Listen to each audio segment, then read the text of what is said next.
Halo, assalamualaikum. Selamat datang kembali di channel Husna.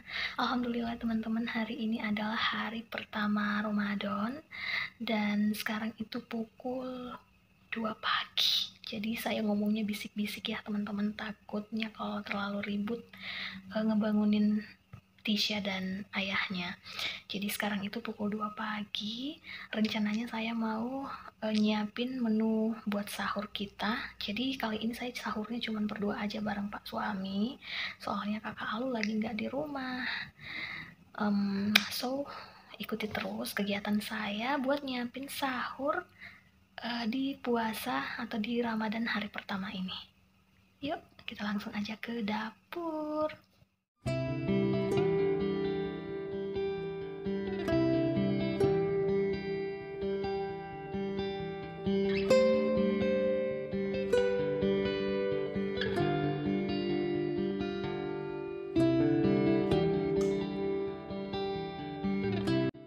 Oke teman-teman, sekarang saya sudah berada di dapur. Hal pertama yang harus saya lakukan yaitu memasak nasi.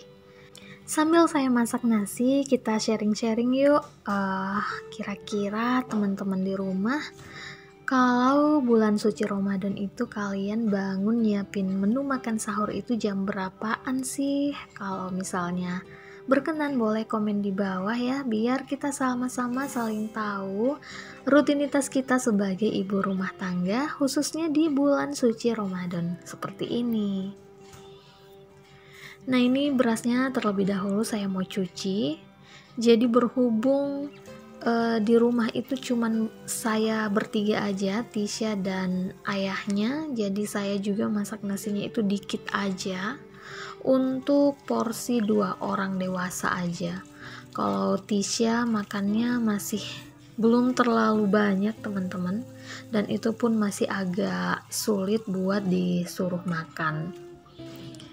Tapi rencananya saya mau latih Tisha buat menjalankan ibadah puasa juga. Sekarang umurnya Tisha sudah 5 tahun, jadi saya mau melatih dia untuk berpuasa setengah hari. Semoga aja bisa ya, karena itu harus dilakukan sejak dini. Nah, ini sudah dicuci berasnya, saya mau masukin ke dalam rice cooker. Jangan lupa dipencet tombol cooknya. Oke, sekarang saya mau nyiapin dulu bahan-bahan makanan. Kira-kira saya mau masak apa ya? Ini saya mau ngeluarin dulu semua bahan-bahan yang saya butuhkan.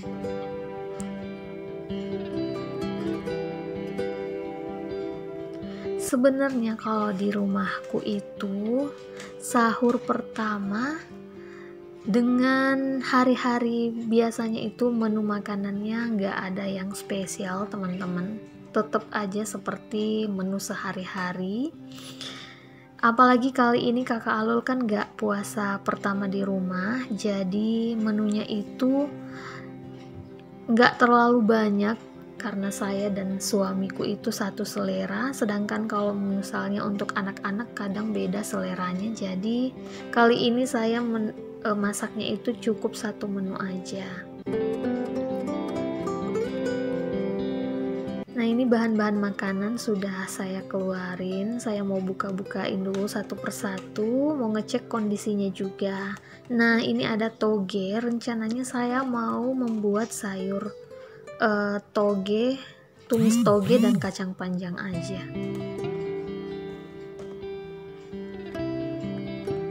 Untuk lauknya ini ada ikan, nantinya akan saya masak asam kemudian saya goreng.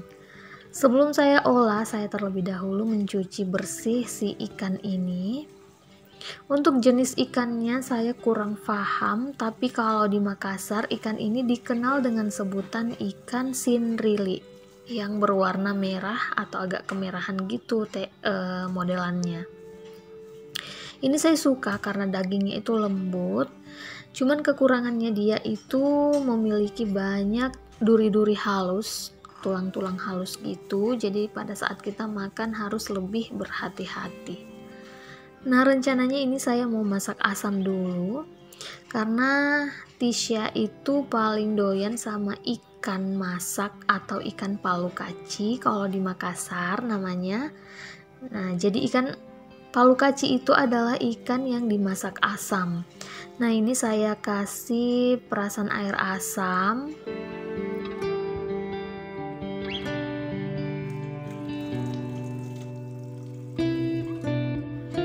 Setelah itu saya juga menambahkan bumbu-bumbu seperti garam. Untuk takarannya disesuaikan aja dengan banyaknya ikan yang dimasak. Kemudian saya juga menambahkan sedikit gula pasir. Fungsi dari gula pasir itu teman-teman adalah sebagai bahan pengawet juga. Jadi khusus untuk ikan atau ikan palu kaci ini itu wajib diberikan sedikit gula pasir untuk menjaga agar si ikan tersebut gak cepet basi. Lalu saya juga menambahkan kunyit bubuk. Nah, ini saya mau kupasin dulu bawang buat menumis si ikan masak asam ini. Jadi kalau misalnya ikan masak asam seperti ini itu bisa disimpan atau jadi stok gitu. Kalau misalnya kita mau makan ikan goreng, jadi langsung bisa digoreng aja, gak perlu ribet-ribet lagi. Anak-anak sudah makan sesuai dengan seleranya. Si ayahnya lebih doyan ikan goreng, jadi pada saat ayahnya mau makan saya tinggal gorengin aja. Dan tekstur ikan yang sebelumnya itu dimasak dulu sebelum digoreng, itu dagingnya akan terasa lembut, tapi kekurangannya warnanya itu akan sedikit lebih gelap atau hitam karena pengaruh dari air asam tersebut. Nah, ini langsung aja saya mau masak ikannya. Pertama saya tumis dulu bawang merah sampai berwarna kecoklatan, lalu saya masukkan ikannya. Nah, setelah seperti ini kita rebus aja sampai ikannya masak atau matang. Sambil nungguin ikannya matang, saya lanjut mau membuat sayur. Nah, di sini kacang panjangnya mau saya potong-potong dulu. Saya iris tipis-tipis aja. Jadi sayurnya itu simple aja ya teman-teman, kacang panjang terus toge ditumis menggunakan bumbu dasar putih. Kalau saya dan suamiku itu sebenarnya seleranya nggak ribet, khususnya untuk suamiku kalau misalnya makan sayur itu yang terpenting kuahnya banyak. Jadi walaupun namanya sayur tumis tetap harus banjir kuahnya karena dia suka atau senang banget makan dengan nasi yang basah atau nggak kering gitu. Setelah dipotong-potong, saya lanjut cuci bersih sayurannya, si toge dan kacang panjang ini, lalu saya tiriskan dulu. Nah, kebetulan semalam itu ada sisa stok ayam goreng, ini tinggal sedikit banget. Ini mau saya suwir-suwir aja buat dicampur ke dalam tumisan sayur. Daripada dibuang kan juga sayang, jadi manfaatin aja, diolah kembali agar bisa tetap termakan dengan rasa yang berbeda ya tentunya. Oke, lanjut saya mau tumis sayur. Di sini saya panasin dulu minyak sedikit aja. Nah, untuk bumbunya saya menggunakan bumbu dasar putih. Untuk mengambil bumbu dasar putih, pastikan sendok yang kita gunakan itu benar-benar bersih dan kering agar bumbu dasar putih kita itu bisa awet tersimpannya nanti. Untuk resep bumbu dasar putih dan bumbu dasar lainnya sudah saya upload di video sebelum ini ya teman-teman. Jadi kalian yang mau tahu resepnya boleh cek aja di video saya yang sebelumnya. Nah, setelah wangi saya langsung masukin ayam suwir dan sayurannya. Saya juga menambahkan air seperti yang saya bilang tadi, kalau sayur tumisan saya itu harus banjir. Jadi jangan komplain atau jangan protes ya teman-teman kalau sayur tumisan ini menggunakan banyak air. Jadi kalau kalian mau ngikutin, disesuaikan aja dengan selera kalian. Lalu saya menambahkan bumbu-bumbu seperti lada putih bubuk, kecap asin, saus kaldu jamur, terus sedikit gula pasir lagi. Jadi semua masakan saya itu saya menggunakan gula pasir sedikit aja. Oke, diaduk-aduk aja, ditumis. Jangan lupa dicek rasa. Kalau misalnya masih ada yang kurang, boleh ditambahin lagi seasoningnya. Nah, ini setelah saya cek rasa ternyata kurang asin, jadi saya mau menambahkan sedikit lagi garam. Saya sebenarnya itu seleranya suka sama makanan yang asin. Jadi bisa dibilang saya itu pecinta asin. Kurang suka dengan makanan yang agak-agak hambar gitu. Jadi selera asin saya itu sedikit di atas normal teman-teman. Gimana sih ngomongnya ya, pokoknya selera asin saya itu nggak sama pada selera asin orang-orang pada umumnya gitu. Jadi setingkat lebih asin kalau ngikutin seleraku. Nah, ini sayurannya udah mateng, saya mau pindahin dulu ke piring saji. Kalau numis-numis sayuran seperti ini tuh nggak butuh waktu lama, karena kalau misalnya overcook juga itu rasanya nggak enak ya teman-teman. Kalau sebentar aja rasa togenya itu masih krenyes-krenyes digigit, saya paling suka dengan sayur yang seperti itu. Nah, ini sudah jadi sayurannya. Dan ini ikan palu kacinya juga sudah mateng. Rasanya juga udah pas, saya mau matikan aja api kompornya. Lalu lanjut saya mau goreng ikan palu kacinya.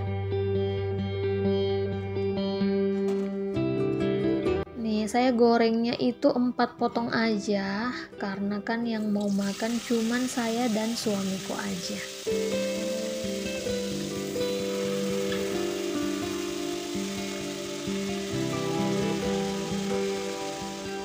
Nah, ini ikannya udah mateng. Seperti yang saya katakan tadi, kalau ikan yang dimasak asam terlebih dahulu kemudian digoreng, warnanya itu akan lebih gelap. Kayak gini. Nah, ini saya mau pindahin juga ke piring saji.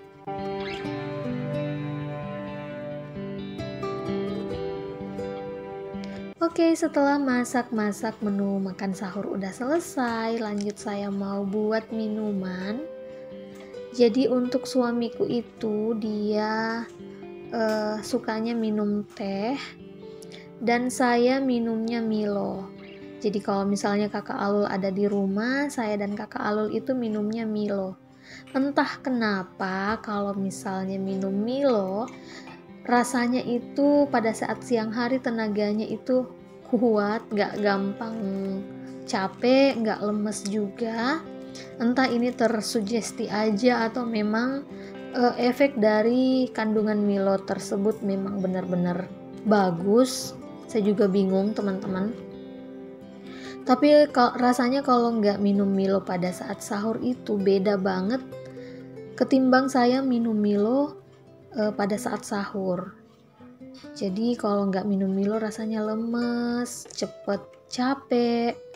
Sedangkan kalau minum Milo tenaganya itu full, nggak gampang lelah gitu. Nah, ini sudah saya siram menggunakan air panas. Lalu saya aduk-aduk dulu.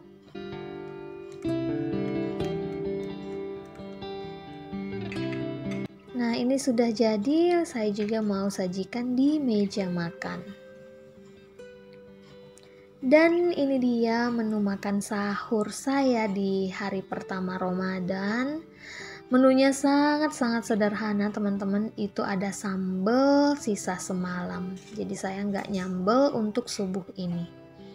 Lanjut saya mau nyiapin alat makan dulu. sebelum kemudian saya bangunin suamiku buat sahur. Kalau teman-teman di rumah, kebiasaan apa mulai dari makan atau minuman mungkin yang harus banget kalian makan atau minum pada saat sahur sih teman-teman, yang nggak boleh sama sekali di skip? Seperti biasa komen di bawah ya. Saya tunggu komen-komen positif dari teman-teman tercinta semuanya. Karena jujur setiap komen positif yang kalian tinggalkan di kolom komentar itu akan menjadi mood booster tersendiri buat saya. Terima kasih banyak ya teman-teman. Oke, sekarang saya sudah selesai nyiapin menu makan sahur buat sahur pertama di bulan suci Ramadan ini. Dan sekarang saya mau bangunin dulu suamiku, bangunin juga Tisha, semoga aja dia mau bangun untuk berlatih, untuk melatih dia berpuasa walaupun puasa setengah hari aja dulu ya. Namanya juga latihan, dia kan juga umurnya baru 5 tahun. So teman-teman, terima kasih banyak sudah menonton video ini sampai selesai, sudah mengikuti kegiatan saya di pagi hari ini. Sebelum saya menutup videonya, saya mau mengucapkan selamat menjalankan ibadah bulan suci Ramadan. Semoga di bulan yang penuh berkah ini kita dapat semaksimal mungkin beribadah dengan sebaik-baiknya. Semoga puasa bulan ini penuh keberkahan ya teman-teman. Akhir kata, wassalamualaikum warahmatullahi wabarakatuh. Bye, selamat berjumpa kembali di video saya selanjutnya. Bye.